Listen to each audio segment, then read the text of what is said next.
ہم نے نا نماز کو کوئی الگ سے چیز سمجھ لیا ہے، بوجھ بنا لیا ہے کہ یار اٹھنا پڑے گا، وضو کرنا پڑے گا، پینٹ پہنی ہے، جوتا کھولنا پڑے گا، الگ سے کام بنا لی. اور نہیں، الگ سے نہیں، اس کو روٹین ورک بناؤ، وے آف لائف بناؤ.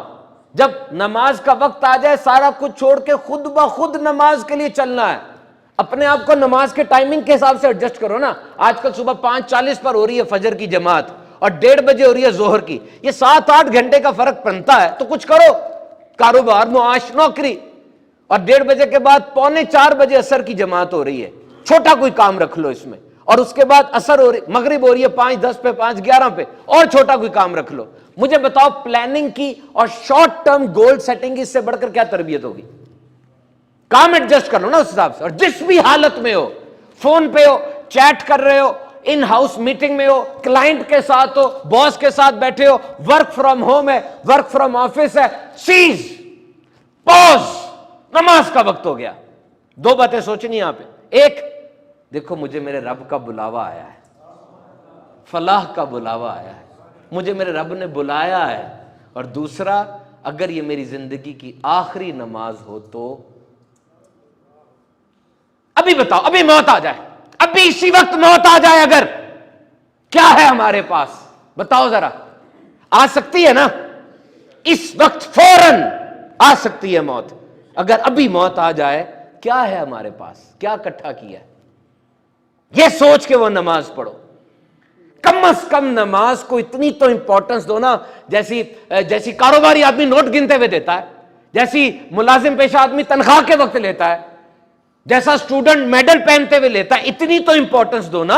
اپنے آپ سے ریزننگ کیا کرو، اپنے آپ کو سمجھایا کرو کہ میرا قرآن سچا قرآن، جس میں ہر خشک اور تر چیز کا ہے بیان، وہ قرآن جو مجھے جان سے زیادہ عزیز ہے، جس کی کوئی ناموس میں اس طرح کی حرکت کرتا ہے میرا سینہ چر جاتا ہے، اس پاک سچے قرآن کے اندر 700 بار نماز کا ذکر آیا، 80 بار صریحاً ذکر آیا. یہ نماز دین کا ستون ہے. میں دیندار آدمی ہوں نا، تو میں نے ستون گرا دیا، پورا بلڈنگ ہی منہدم ہو جائے گی.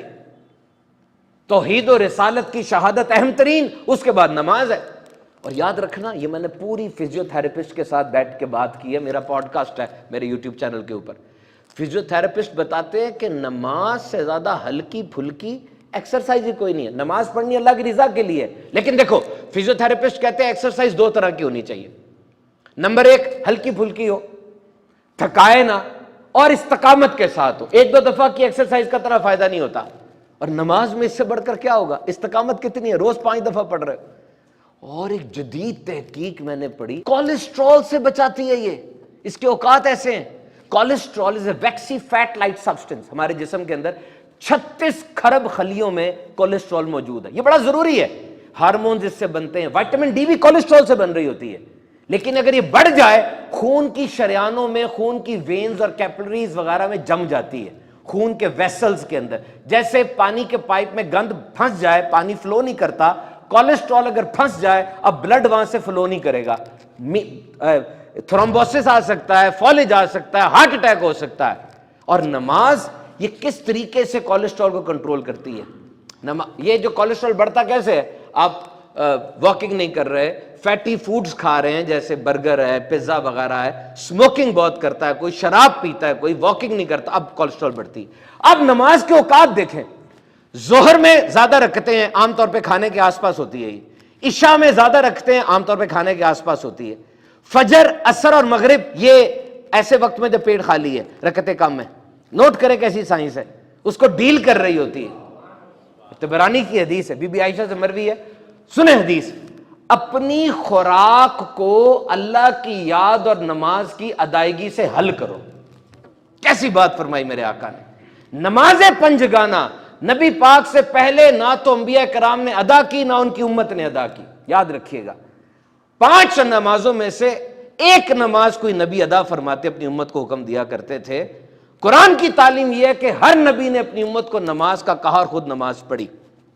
حضرت آدم نے صبح کی نماز پڑھی، حضرت داؤد نے ظہر کی نماز پڑھی، حضرت سلیمان نے عصر کی نماز پڑھی، حضرت یعقوب نے مغرب کی نماز پڑھی، حضرت یونس نے عشاء کی نماز پڑھی، لیکن صرف نبی نے پڑھی، امت کو نہیں کہا. اور میرے آقا علیہ الصلوۃ والسلام نے فرمایا اس عشاء کو نماز کو تاخیر سے پڑھا کرو، کیونکہ اس نماز کی وجہ سے تمہیں پچھلی امتوں پر فضیلت دی گئی، یہ نماز پچھلی امتوں نے نہیں پڑھی عشاء والی۔ میرے محترم سامعین کرام، سوچے تو صحیح، میں نے عصر کا آپ کو بتایا کیسی نماز ہے۔ جب انسان قبر میں اتارا جائے گا نا، وہاں عصر کا وقت بنے گا اور وہ بندہ کہے گا ٹھہر جاؤ فرشتوں، مجھے عصر پڑھنے دو۔ یہ وہ کہے گا جس کو عصر کی عادت ہوگی، اور پھر یا تو اس پہ حساب کم کر دیا جائے گا یا حساب اٹھا لیا جائے گا، کیونکہ جو جواب تھا وہ تو اس نے دے دیا ہے۔ نماز پڑھنے کو دل نہیں کر رہا، اچھا نہیں دل کرا، اٹھو۔ اب عام طور پہ ہم یہ کہتے ہیں اپنی موٹیویشنل سپیچ کے اندر کہ جو کام کریں پیشن، شوق، جذبے، جنون کے ساتھ کریں۔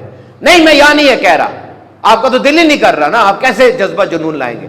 میں صرف آپ سے یہ کہہ رہا ہوں اٹھو، ہٹ گرمی چھوڑو، اپنے آپ سے کہو کہ یہ پڑھنی ضروری ہے، فرض ہے، اور اب جو کہا گیا اس طرح کرتے جاؤ۔ دل نہیں کر رہا، منہ بنا لو، لیکن وضو اسی طرح کرو جس طرح کہا گیا ہے۔ بالکل ہاتھ ایسے سے نہیں کرنا، پورا یہاں تک دھو، پیچھے تک آئے یہاں تک، بلکہ آگے کر لو، کیونکہ جو وضو کا پانی لگتا ہے وہ چمکے گی قیامت کے دن، چمکے گی۔ قیامت کی چمک چاہیے نا، تو اس کو پورا دھو، ٹھیک ہے؟ ایسے ایسے نہیں کرنا، ایسے ایسے پورا دھو، پورا دھو، پورا ماتھا اچھی طریقے سے۔ دل نہیں کر رہا یار، منہ بناؤ لیکن دھو، اچھے طریقے سے دھو۔ دھو لیا، وضو کر لیا صحیح طریقے سے جس طرح سکھایا گیا، حکم دیا گیا۔ اب آ کے نماز کے لیے کھڑے ہو، منہ صاف کر لینا، پانی کے قطرے نہ گرتے ہو، صحیح نہیں ہے یہ۔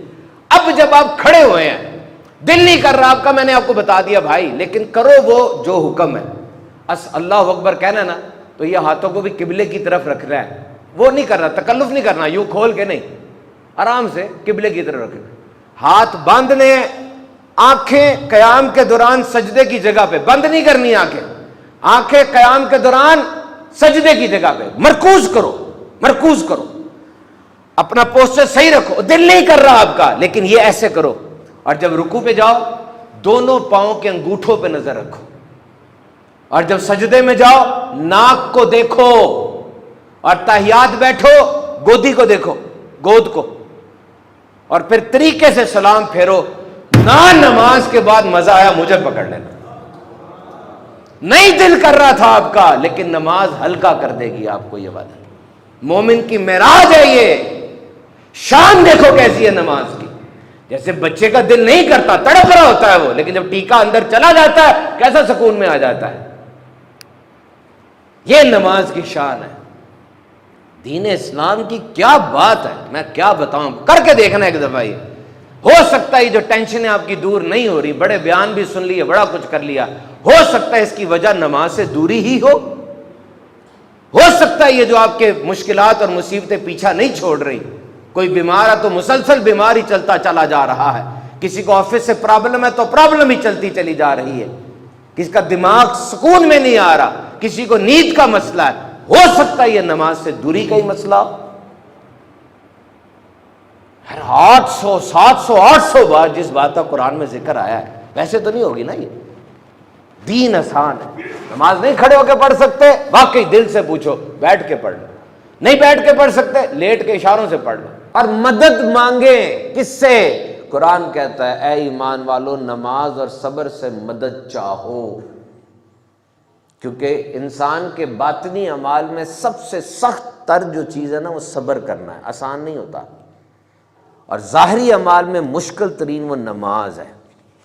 ہم نے پہلے بھی اس سے بات کی تھی، پانچوں نمازوں کی اہمیت ہے، لیکن عصر کی نماز، وسطی نماز، قرآن مجید میں آیا تمام نمازوں میں بالخصوص بیچ والی نماز عصر کی محافظت کرو اور اللہ کے حضور باادب کھڑے ہو جاؤ۔ وہ شخص دوزخ میں نہیں جائے گا جو سورج نکلنے سے پہلے یعنی نماز فجر اور سورج نکلنے کے بعد یعنی نماز عصر ادا کرتا ہے۔ جب انسان کو قبر میں اتارا جائے گا سورج ڈوبنے کا منظر بن جائے گا، وہ فرشتوں سے کہے گا ٹھہرو میں عصر پڑھ لوں، یہ وہ کہے گا جو دنیا میں عصر کی نماز کا عادی ہوگا، اور اب یا تو اسے سوال جواب نہیں ہوں گے یا تھوڑی نرمی کی جائے گی، کیونکہ اس کا یہ کہنا سوالوں کا جواب تو بن گیا ہے۔ اور ایک نماز عشاء ہے، نبی پاک صلی اللہ علیہ وسلم نے فرمایا اس عشاء کی نماز کو تاخیر سے پڑھو کیونکہ یہ نماز عشاء تمہاری اور دوسری امتوں میں فرق کرتی ہے، یہ نماز عشاء تمہیں دوسری امتوں سے ممتاز کرتی ہے، اور یہ صرف تمہاری امت پر یعنی ہماری امت پر فرض کی گئی ہے۔ عشاء کی نماز موسیٰ علیہ السلام نے پڑھی تھی جب وہ مصر جا رہے تھے، 10 سال حضرت یعقوب علیہ السلام کی بارگاہ میں رہنے کے بعد مصر جا رہے تھے، انہیں 4 فکریں لاحق تھیں۔ نمبر 1 انہیں اپنے بھائی حضرت ہارون علیہ السلام کی فکر تھی، نمبر 2 ان کے گھر ولادت ہونے والی تھی اس کی فکر تھی، نمبر 3 انہیں فرعون کی فکر تھی، نمبر 4 جو اولاد آنے والی تھی اس اولاد کی فکر تھی۔ تو جب وہ کوہ طور کے پاس پہنچے آگ نظر آئی، آگ کے پیچھے گئے، نبوت بھی مل گئی، فکریں بھی حل ہو گئیں۔ انہوں نے شکرانے کے طور پہ 4 رکعت پڑھی۔ اللہ تعالیٰ کو یہ 4 رکعت اتنی پسند آئی کہ اپنی حبیب کی امت پہ اس نے فرض قرار دے دی۔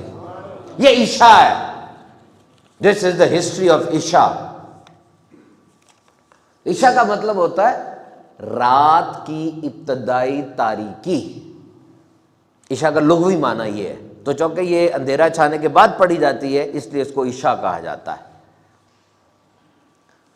تو یاد رکھیے صرف انسان نہیں بلکہ دیگر مخلوقات بھی نماز پڑھتی ہیں۔ سورہ نور میں آیا کیا تم نے نہیں دیکھا اللہ کی تسبیح کرتے ہیں جو کچھ آسمانوں اور زمینوں میں، اور پرندے جو پرواز کر رہے ہیں، اور سب نے جان رکھی ہے اپنی نماز اور تسبیح، اور اللہ سب کے حال سے باخبر ہے۔ یعنی اللہ نے ان کو جو تسبیح اور نماز سکھائی ہے یہ اس کے مطابق زندگی بسر کر رہے ہیں۔